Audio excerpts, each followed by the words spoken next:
यहाँ आपको खबर दें, खबर पीटीसीएल वालों की नित नए लूट खसूट करने के हवाले से है। महंगाई के बोझ तले दबे अवाम को अब पेपर बिल के 50 रुपए फी बिल इजाफी यानी पीटीसीएल का मन माना गुंडा टैक्स अदा करना होगा। ताहम ई बिल इन्हें मुफ्त फराहम किया जाएगा। पीटीसीएल के इस अनोखे इक़दाम की वजह से टेलीफोन सारिफीन को अपने पेपर बिल के हुसूल के लिए मजीद माली बोझ बर्दाश्त करना होगा। जबकि रिपोर्ट्स के मुताबिक तर्जुमान पीटीसीएल ने अवाम को चूना लगाते हुए बड़ी ही ढिठाई से अनोखा मौक़िफ़ अपनाते हुए कहा कि ये फैसला पेपर फ्रेंडली माहौल के लिए किया गया है, लिहाजा सारिफीन को फी बिल 50 रुपए अदा करने ही होंगे।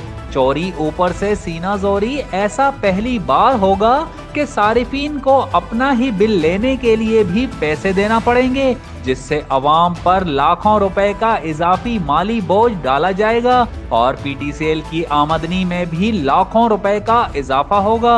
अवाम अन्नास का कहना है कि हुकूमत को फौरी तौर पर एक्शन लेकर पीटीसीएल की इस खुली बेईमानी और करप्शन को रोकना होगा, वरना हर इदारा अपनी मनमानी करते हुए हर चीज पर इस तरह का गुंडा टैक्स लगाना शुरू कर देंगे।